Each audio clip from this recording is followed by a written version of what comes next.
Salve a tutti, benvenuti a questa nuova puntata di Soundtrack City. Benvenuto Massimo Privitera. Benvenuti a tutti e benvenuto al mio caro amico Marco Testoni. Allora, oggi si prospetta una puntata molto divertente, molto interessante, perché abbiamo con noi un amico, compositore, e lo diciamo subito, Fabrizio Fornaci, che oltre a essere appunto un valentissimo compositore è anche un uomo dotato di grande spirito, quindi con lui sarà veramente formidabile mettersi qui e scambiare chiacchiere e quant'altro. Allora, Fabrizio Fornaci, compositore romano, classe 1959, autore veramente sfaccettato di colonne sonore, di commenti per sigle TV, programmi televisivi. Ha fatto oltre 100 documentari per Geo e Geo o Geo e Geo, famoso programma televisivo, ma non solo, La Grande Storia, Ballarò, Sereno Variabile. Ha scritto, che io vedevo sempre per Mai Dire della Jalapas Band,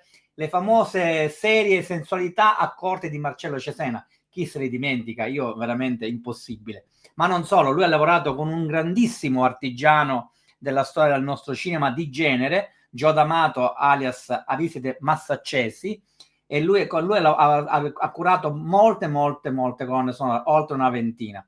Ma non solo, si è occupato anche della discografia, pop, musica leggera, ha lavorato con Antonella Ruggero, con i Neri per Caso, con molti personaggi di spicco, ma non solo, le sue musiche, le sue composizioni sono finite in serie TV oltreoceano. Io una su tutte la cito, è The Legends of Tomorrow, che l'ho vista della DC, e tante altre, tra cui anche The Flash, Ozark e anche I Non ho sonno di Dario Argento. Quindi comunque, come abbiamo ben delineato, una figura sfaccettatissima nell'ambito della musica applicata alle immagini.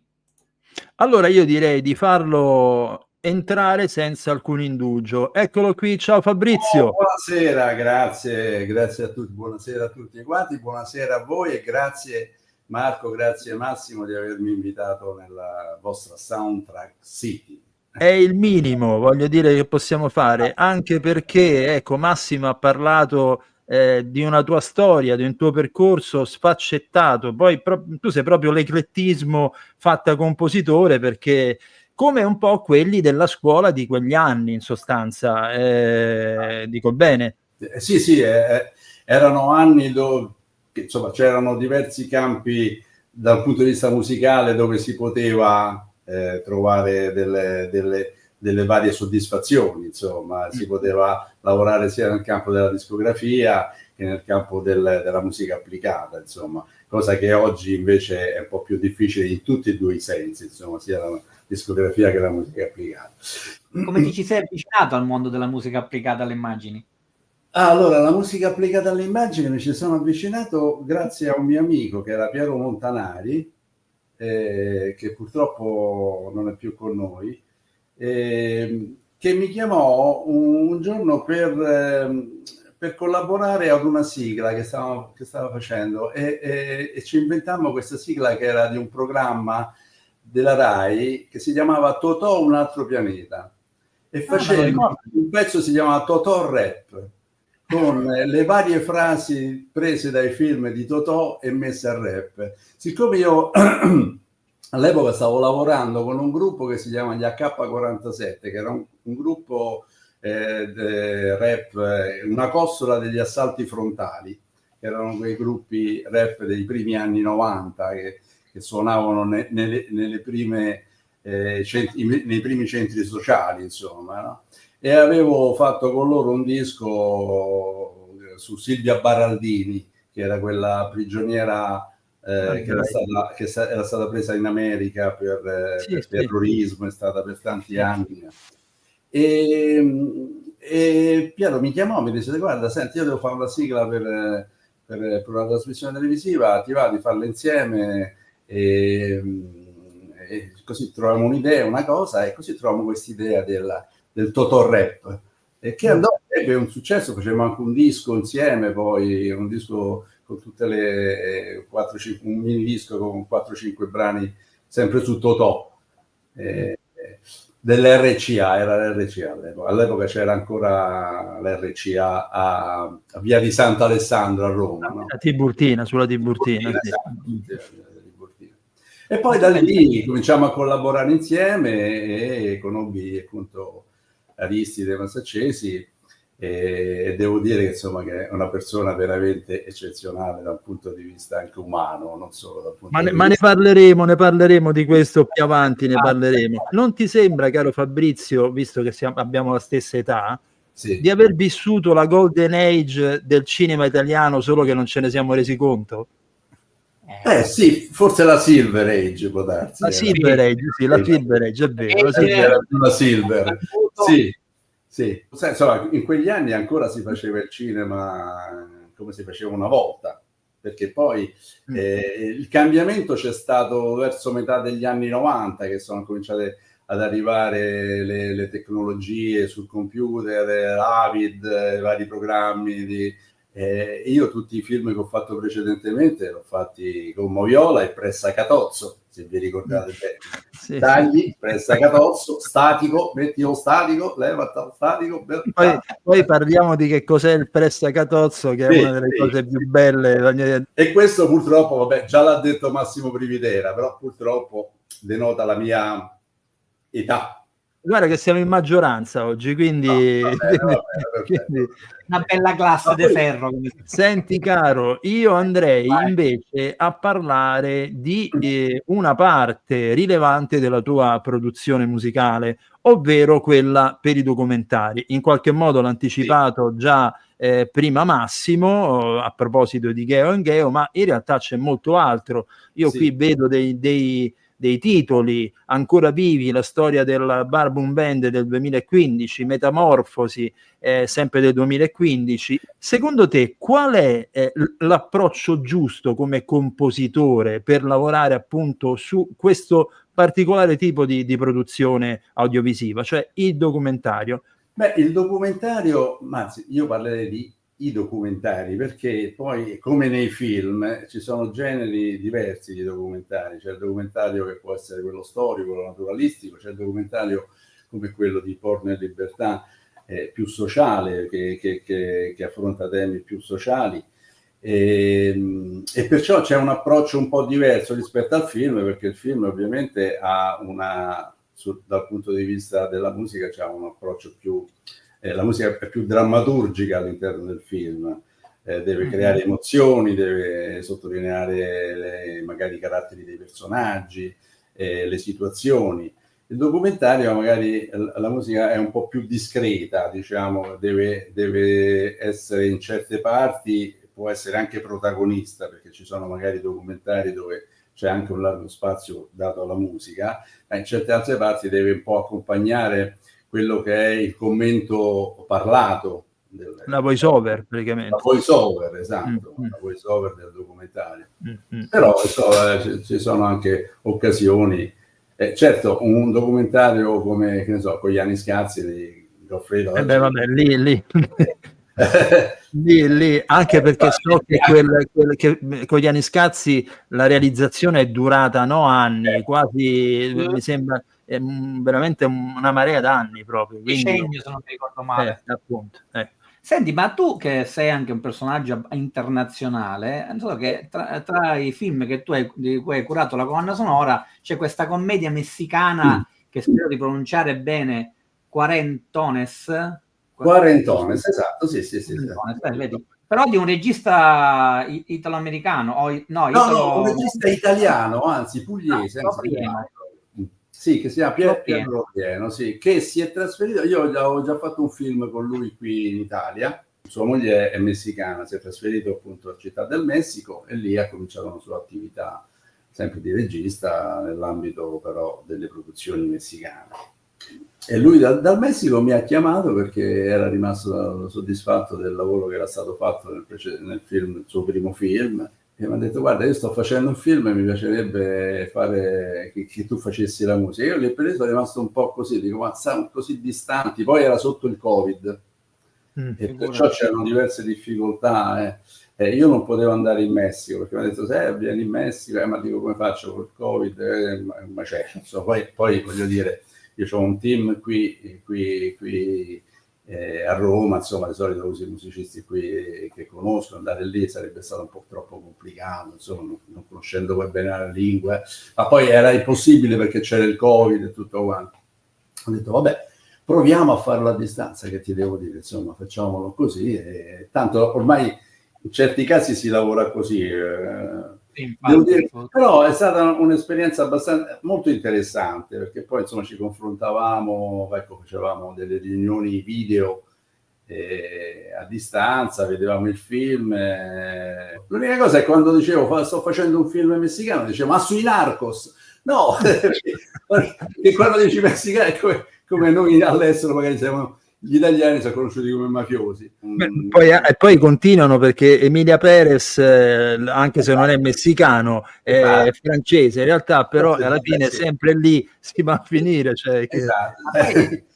Ma poi il cinema messicano ha un fermento incredibile, perché ne fanno una marea di film. Io ho visto anche Carlo Siliotto, che come te... Siliotto, vabbè, lui sta poi avanti e indietro con lo colombiani, messicani. Abbiamo anche la Camilla Uboldi, che lavora moltissimo per il Messico, e fa tante commedie e drammi. Cioè non è che il cinema messicano è solo... però appena dici sto facendo un film messicano, sui Narcos, subito anche. Invece no, questo è un film, tra l'altro questo è un film con attori molto famosi in Messico, Sud America, Centro e Sud America, e poi è uscito nelle sale, anche se c'era ancora un po' il Covid che perversava, però è riuscito a uscire nelle sale, e poi dopo è stato distribuito in tutto il mondo su Netflix. Hai dovuto fare musica messicana?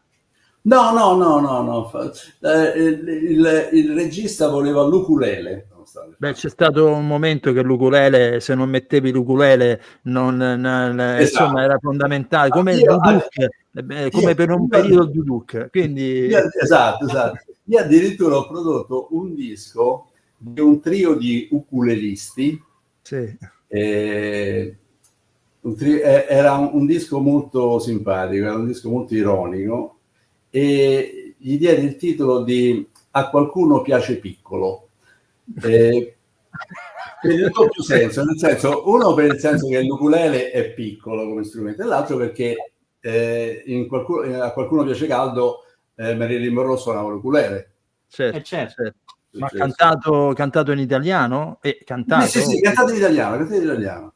C'è un pezzo, per esempio, che è bellissimo, me lo dico da solo, però insomma, andatelo da solo, si chiama Bacche di Goji, ed è la storia di un tizio che si innamora di una vegana, ma poi questa storia d'amore non finisce, perché lui poi non ce la fa più a mangiare tutte queste cose vegane. Bacche di Goji, ho capito. E se ne va con Gennara che gli fa la carbonara. Insomma. E qui esce fuori la romanità di Fabrizio.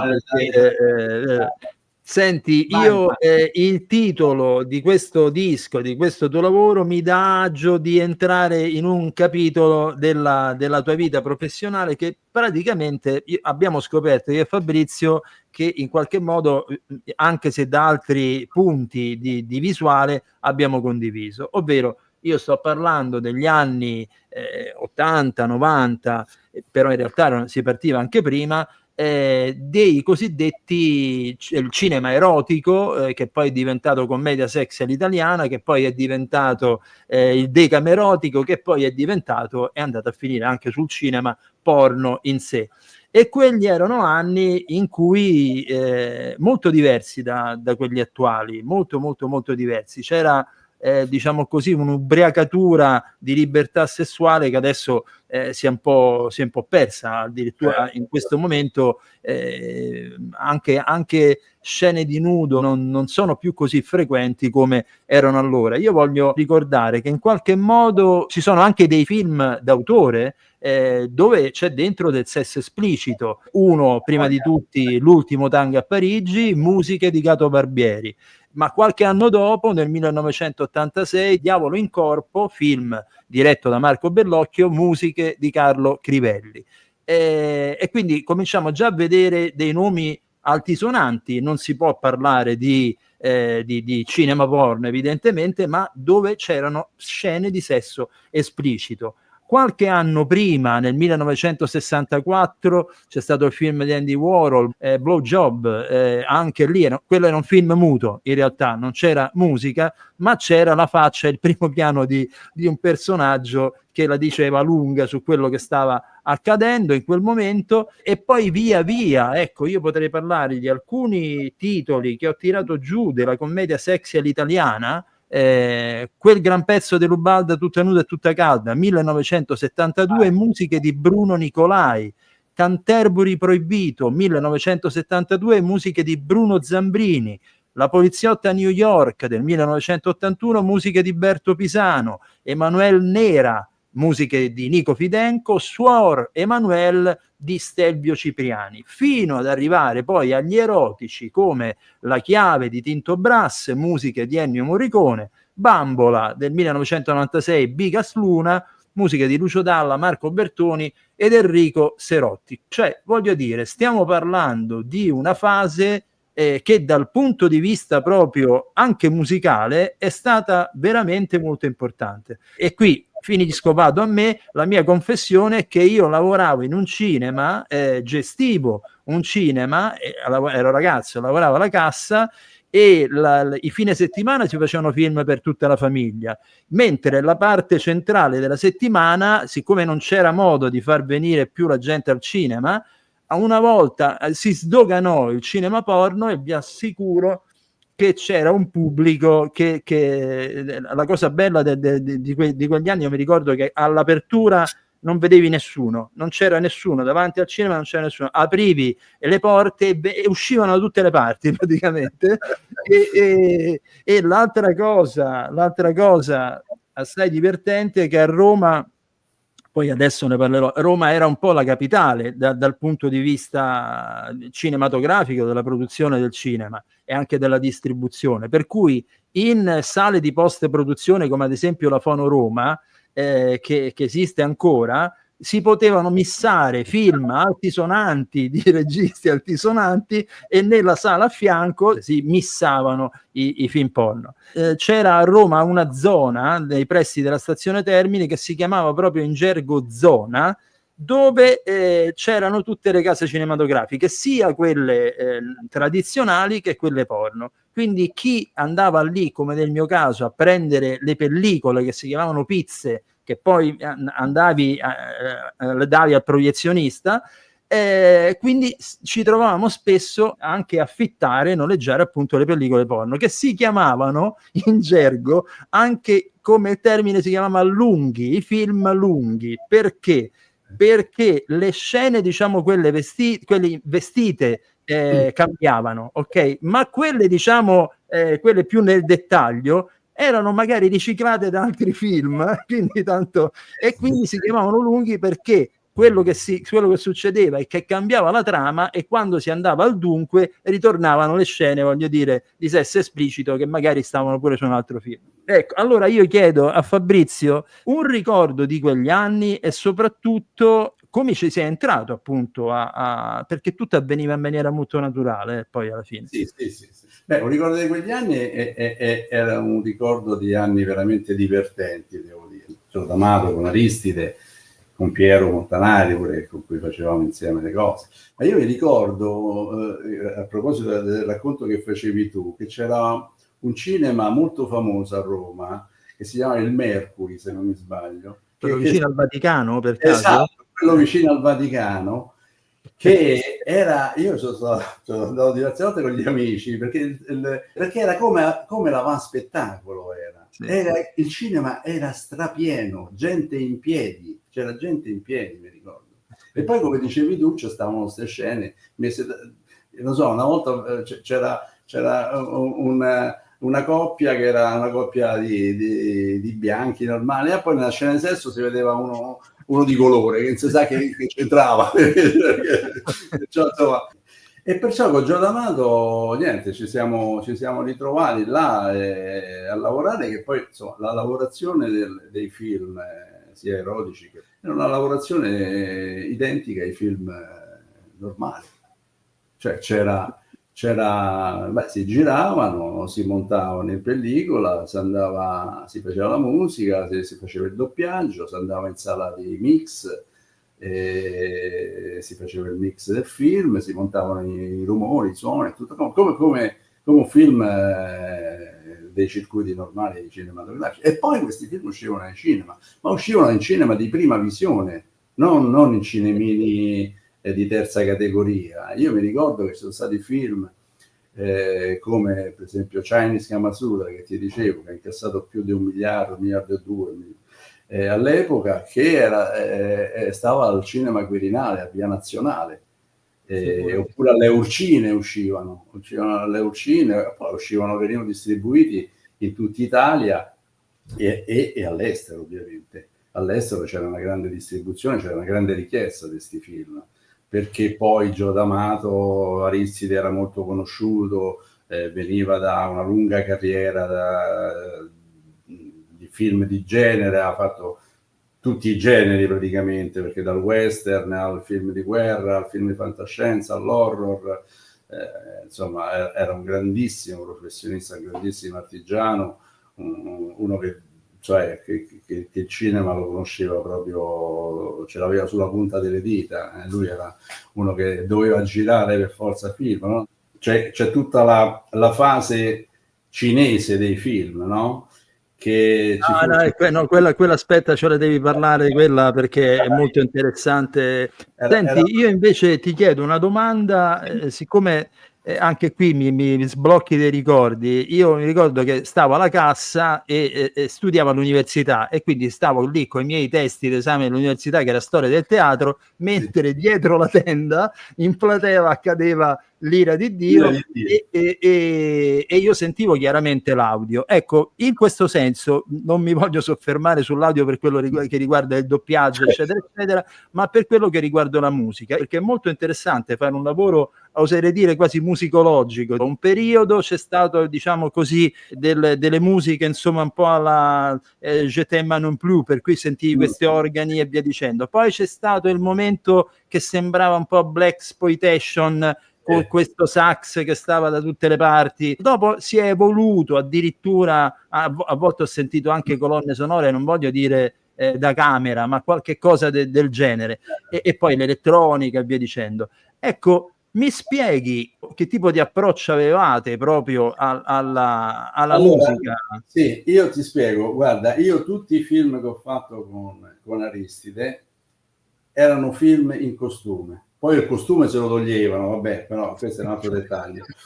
Però erano tutti film in costume, perciò ho fatto film, appunto, come dicevo, pseudo-cinesi, ho fatto film ambientati nel Settecento, ho fatto film ambientati nell'epoca del proibizionismo americano, ho fatto film ambientati nel Tarzan, voglio dire, film di guerra, pseudo di guerra. Cioè, perciò erano tutti film che avevano delle tematiche abbastanza precise, perciò ho fatto film appunto su Mozart, per dire, no? Perciò c'erano musiche. Voglio immaginare quello che accadeva, proprio. Sì. Ma musicalmente che succedeva? Interpretavi storicamente ogni situazione? Sì. Praticamente si interpretava il film con la musica dell'epoca, con vari brani, insomma, che venivano poi adattati. Ma avevi un budget, cioè c'è tutta l'orchestra, soli musicisti? Beh, no, era tutto fatto. No, i budget erano quelli poi. Anche i film c'erano un budget ristrettissimo, insomma. Perciò, no, io ti devo leggere questa cosa, sì, perché quando tanti anni fa intervistai Edda Dell'Orso a casa sua, e c'era ovviamente Giacomo Dell'Orso, poi dopo l'intervista Edda passai a Giacomo, e Giacomo, preso anche da entusiasmo, mi disse: sai, c'è stato un periodo che io e mio fratello Gianni, ma non solo, Nico Fidenco, avevamo altri nomi. Faccio in che senso? Che avevate degli pseudonimi tipo Peter Morgan, Piero Piccioni, o non mi ricordo ora, Leo Nichols e Numorico. Sì, ma io per esempio io mi chiamavo Lindoc, Nico Fidenco Dolimac, ma ogni tanto mi facevo chiamare, mio fratello si faceva chiamare Proluton, e faccio che cos'è la nostra roba? Tutti i medicinali che noi prendevamo, uno per il diabete, l'altro per la prostata, quello per altri motivi, erano i nomi che usavamo per i film porno o per gli erotici. Fermi tutti. Allora Fabrizio ha un aneddoto fantastico per quanto riguarda questo che me l'ha detto e lo devi assolutamente raccontare. Sì. No, vabbè, io non comparivo, diciamo, nei film con il mio nome. Certe volte c'erano altri nomi, certe volte non compariva neanche il nome del musicista, insomma. Però una volta, proprio in un film pseudo cinese, infatti risulta anche su IMDb, che non so come hanno fatto a trovare, associare il mio nome con quello là. Infatti su IMDb io sono conosciuto come, cioè, alternate name come Sung Chang, e infatti su un film di questi io appaio con il nome Sung Chang. Ma la cosa più bella che mi è successa è una volta, il primo film che feci con loro, che era con Aristide, si chiamava I racconti della Camera Rossa. Allora, all'epoca c'erano queste invasioni, erano usciti un po' di film tipo Sex and Zen, oppure un altro Tokyo Decadence, mi sembra, una cosa del genere. L'Impero dei Sensi. Esatto, l'Impero dei Sensi, esatto. E che andavano molto, insomma, perché poi Aristide cioè lui prendeva il filone che andava e ci giravano altri 10 film su quel filone, e lui andava giù nelle Filippine in 10-15 giorni, poi tornava con 3 film, 4 film, insomma, perché poi era uno che girava, prendeva gli attori là, faceva tutto quanto là, si portava magari in direttore qualcuno, anche il figlio, perché poi il figlio di Aristide è Daniele Massaccesi, è uno degli operatori di Steadicam, ma anche direttore della fotografia, uno dei più richiesti all'estero, ha girato con James Cameron, con Spielberg, con Ridley Scott, e andavano giù, insomma, giravano questi film e tornavano. Un giorno incontro in un locale di un mio amico, mi presenta un suo conoscente che era un giornalista, dice che cosa fai tu? Io ho detto, ma io scrivo colonne sonore, faccio il musicista, insomma, faccio il compositore. Dice, sì, che hai fatto ultimamente? Dico, guarda, ultimamente ho fatto questo film che si chiama I racconti della Camera Rossa. Ma è un film italiano? Dico, sì, guarda, è un film italiano, è spacciato per cinese, però è un film italiano.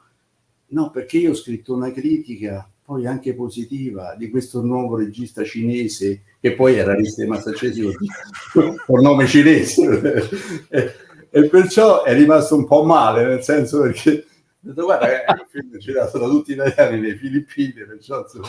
Bene, senti Fabrizio, io prima di fare la domanda finale invece ti volevo parlare un attimo alla tua esperienza all'interno della CMF, Associazione di Compositori di Musica per Film, perché tu fai parte del direttivo, insomma, e forse sei lì tra i membri fondatori, forse. Non sono tra i membri fondatori, ma sono uno tra i primi. Non sono stato tra i membri fondatori, perché i membri fondatori sono 4-5, tra cui Pivio, poi c'era Lele Marchitelli, poi c'era Francesco Cerasi, Guerra, Stefano Mainetti, mi sembra, non me lo ricordo.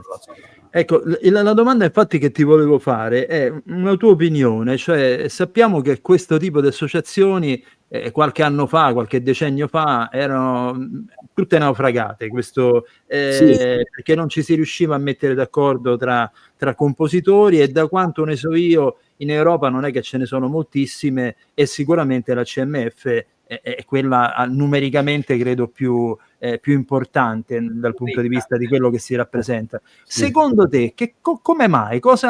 Noi italiani che siamo sempre così litigiosi, come mai invece siamo riusciti a fare questa cosa bella, molto bella? Sì, ma infatti Morricone, lui in passato con altri aveva cercato di costituire un'associazione del genere, ma non c'era mai riuscito, insomma. No, sicuramente è stato uno sforzo molto diciamo forte da parte di Pivio e dagli altri, insomma, Però c'è anche da dire che sono stati anche i tempi che sono stati maturi. Devi trovare anche il momento giusto per fare certe cose. I tempi erano maturi perché c'è tuttora, insomma, una grande destabilizzazione del nostro mestiere, insomma. Si cominciano poi, ecco, stiamo andando verso quello che si chiama l'intelligenza artificiale. Ci sono delle incognite molto importanti e delle sfide molto importanti da affrontare di questa associazione, che poi devo dire è diventata un qualcosa anche, insomma, da un punto di vista personale, e conoscere i colleghi che si conoscevano solo per nome, oppure ti incontravi in qualche festival o in qualche studio di registrazione, è stata anche un bene per noi, perché poi certe volte le persone, quando ne senti parlare, pensi che ti fai un'idea magari errata certo. Quando le conosci, le frequenti, ci parli, vedi che sono tutt'altro. Come dire, delle scoperte molto piacevoli, ecco, da un punto di vista umano anche, insomma, non so. E poi si condividono tutto quello che è le nostre problematiche, le nostre diverse anche esperienze, si condividono insieme. Io ho una discreta esperienza dal punto di vista SIAE che mi sono costruito negli anni, infatti poi sono anche stato eletto in SIAE come rappresentante insieme anche a Pivio e a Alessandro Molinari, però se avessi avuto un qualcuno di riferimento per sapere come indirizzare, che cosa succedeva se facevo un determinato lavoro, quanto avrei guadagnato, su per giù, insomma, sapere bene o male come indirizzare il mio lavoro, avrei risparmiato un sacco di tempo, un sacco di energie. Invece mi sono dovuto costruire piano piano negli anni, con l'esperienza, questa mia conoscenza. Ma infatti posso dire, vivendola dall'interno, visto che sono, insomma, socio ordinario anche io, che il discorso già della chat, di una chat dove tutti quanti i compositori sono collegati e si fa molta divulgazione di notizie, quesiti, domande e via dicendo, era un qualche cosa che fino a qualche anno fa non esisteva, cioè eri solo a chiedere a qualcuno, quindi... Ma poi c'era una grande ignoranza, nel senso buono, dal punto di vista dei compositori sul diritto d'autore. Certo. Credo che nel 2025 è importante quanto saper scrivere musica se vuoi fare il lavoro. Sì, è molto importante. Perché? Perché poi è quello che ti permette di fare il tuo lavoro.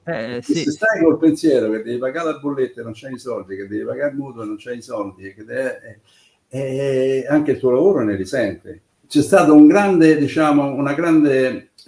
lavoro di alfabetizzazione dal punto di vista del diritto d'autore che abbiamo fatto con l'associazione. Senti, dunque la domanda che facciamo sempre alla fine dei nostri incontri, perché siamo legati a un programma radiofonico che si intitola Classic Rock on Air, giustamente mi corregge, ci consigli una tua canzone, perché immagino avrai fatto anche canzoni a cui sei particolarmente legato. Bacche di Goji, quella che dicevo prima, perché è una canzone che sono particolarmente legato, perché insomma... Grazie Fabrizio. Grazie a voi, io volevo ringraziarvi doppiamente, perché questo per me è stato un regalo, anche perché il 31 maggio di quest'anno compio 50 anni di carriera. Questo per me è stato un doppio regalo, il piacere di parlare con voi e più, insomma, questo regalo che è stato fatto proprio nel 50° anno di carriera. È mica male come traguardo, mica male, mica male. Lo dico con un certo orgoglio, perché insomma in 50 anni vivere con la musica non è una cosa da supereroi. Non è una cosa semplice, specialmente qui in Italia, insomma. Quindi ringraziamo Fabrizio Fornaci, speriamo insomma di vederti presto in qualsiasi delle nostre situazioni, non solo a CMF ma anche qui da noi, a presentare qualche cosa di tuo. Ciao. Ciao.